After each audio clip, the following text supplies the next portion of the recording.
All right. Hello, everybody. My name is Clayton Duffy. I am a first-year doctoral student in the Educational Leadership and Organizational Development track here at University of Louisville. Thank you so much for taking a couple minutes out of your day, out of the session today to review my research. I'm very much excited to be a part of this conference and to get to see all of your research and work with you all as we kind of work on our academic careers and our professions as a whole. So my paper is Contingency Theory and Organizational Unlearning, Challenging Organizational Complacency. And before we get into too much of the actual abstract and the paper itself, what this is really trying to do is address the negative impact that organizational complacency can have on an organization, its people, its processes, and everything in between. And what role does contingency theory and organizational unlearning play, either separately or can it play together to kind of mitigate those negative impacts or negative effects of organizational complacency? So to start off, we'll briefly highlight here what contingency theory is. Contingency theory is something that has been studied for a very long time, but it does hold a pretty significant value in management literature, dating back to, I believe it's the early 1980s. But the definition that we're using in this research, or that I'm using in this research to kind of guide where we're going in the future with it, is labeling contingency theory as something that can be identified as the idea that the environments in which an organization is operating is the determinant of its success. So company A in environment A cannot necessarily succeed in environment B because there are different things happening. There are variables, whether internal or external, that are affecting how a decision is either successful or not successful. So to put it a little bit shorter way, successful organizational strategies and forms does not necessarily mean that it is a universal formula for decision making. So if I'm making good decisions 1 week in an organization, that's not necessarily saying that those decisions are going to be routine and successful throughout the rest of the duration or of the operation of that organization. So briefly at the start of this, primarily within the abstract, one of the things I wanted to do was highlight our role as HRD scholar practitioners and what this means for us. So as HRD scholar practitioners, we look to play a pivotal role in facilitating meaningful development of individuals and groups. So whether that's through training, engagement, and everything in between that, we do have a big role in how we train organizations and how we prepare organizations for the way that they operate. And so part of this is addressing those situational variables and those environments. Depending on where you're at, if you are in HRD, I'm sure you're very familiar with the fact that things are always changing. People are always changing. The demand is always changing for how we treat them, how we treat the organization, and how we basically operate. So as human resource development scholar practitioners, this is something that is pretty, near and dear to our heart, or the goal of our profession as a whole. So this question that you're seeing here isn't necessarily my research question, but this is something that we're looking to address. How can we address the shortcomings of universal HRD theory? That's something that I will highlight here in the next slide, utilizing our resources as HRD professionals. So what are we equipped with to kind of address those shortcomings?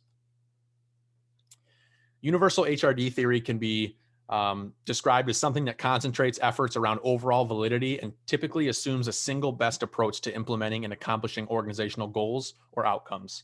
So it's the idea that if it's worked previously, it's going to work in the next decision and the next decision that we're making. So there isn't a lot of fine tuning. There isn't a lot of adaptability within this theory. So that's kind of something that we're looking to sort of counteract with contingency theory and organizational unlearning. So just a couple notable shortcomings of universal HRD theory. This can really decrease our potential for organizational innovation and transformation. If we're continuously implementing the same procedures, priorities, whatever the situation is, we're losing that opportunity to change for the better.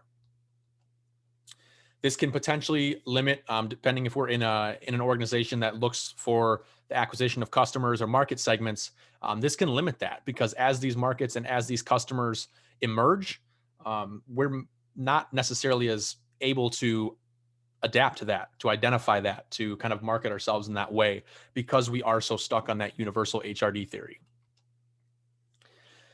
And then lastly, this is pretty similar to the first two, but our inability to perceive non-standard or emerging trends. Because if we're sticking to the same status quo, it's harder for us to identify the things that we can be changing. So overall, the guiding research question for this is, how can organizational unlearning strategies positively impact organizations in ways similar to contingency theory and its intended outcomes? This research seeks to do two things. The first is outline the role of contingency theory and unlearning in mitigating the negative impact of complacency. We've kind of already touched on that. But then second, what I'm really trying to do here is provide a foundation for challenging organizational status quo and adapting to unique variables. So being comfortable with kind of uprooting what we've been doing and understanding that there might be better ways to do things, that what got us here today is not necessarily what's going to get us there tomorrow. That same decision making across the board can ultimately hurt our organization, hurt our people, hurt our teams. So defining organizational unlearning. Initially, this was brought up by Hedberg in 1981, and this was simply labeled as the process of discarding information. There wasn't much else to it, rather than simply kind of setting aside older information and discarding it. As of 2020, it has been further defined as the systematic process of intentionally reducing the impact of prior experience and organizing situational information to create the necessary space to facilitate actionable interventions to support something new. So again, this is sort of relating to contingency theory and understanding that using the same decisions, the same strategies, whatever the situation is, can ultimately lead to this complacency, a stagnant work environment, inefficiency, anything like that. So we're trying to pair these two things and see what role they play in kind of turning an organization into something that's able to adapt and overcome kind of these complacency traps. So lastly, just pairing the two, they have one thing in common, right? Or one main thing. Although they're a little bit different things, contingency theory is pretty broad and organizational unlearning is still kind of coming to fruition in the academic world. They really seek to kind of prioritize that continuous adaptation and disruption of equilibrium to prioritize organizational success and innovation. So just kind of breaking that status quo and really understanding that as our people change, as our resources change, the demands of our consumers or the demands of our market, as these are changing, so are the ways in which we interact and make decisions.